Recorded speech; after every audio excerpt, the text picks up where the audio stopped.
సంక్రాంతి ముందు నుంచి censor board Jana Nayagan team మధ్య యుద్ధం జరుగుతూనే ఉంది. అసలు ఇంతకీ జననాయకన్ సినిమాలోని ఏ సీన్లతో సెన్సార్ బోర్డ్ మెంబర్స్ కు సమస్య అనే క్యూరియాసిటీ కూడా ఫిలిం లవర్స్ ను తొలిచేస్తూ ఉంది. ఈ క్రమంలోనే ఆ సన్నివేశాలు ఏంటనేది మద్రాసు హైకోర్టు వాదనల కారణంగా బయటికి వచ్చాయి.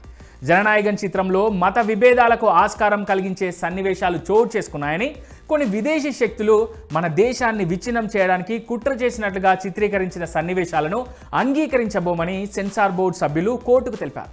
అందుకే 9 మంది సభ్యులు రివైజింగ్ కమిటీకి పంపాలని నిర్ణయించారు.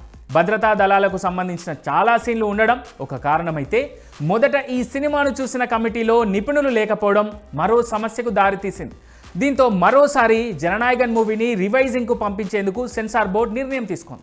రివైజింగ్ కమిటీ తర్వాత సెన్సార్ వస్తుందని ప్రకటించారు. కానీ ఇక్కడే ఆలస్యం జరిగింది. చిత్ర నిర్మాతలకు సరైన తేదీ వారు చెప్పకపోవడంతో జననాయకన్ సినిమా ఎప్పుడు విడుదల కానుందో ఎవరికీ సరైన క్లారిటీ రాలేకపోయింది.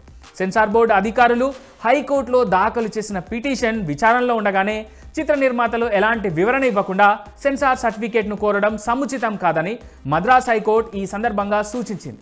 ఇదే సెన్సేషన్ అయింది కొన్ని రోజుల క్రితం.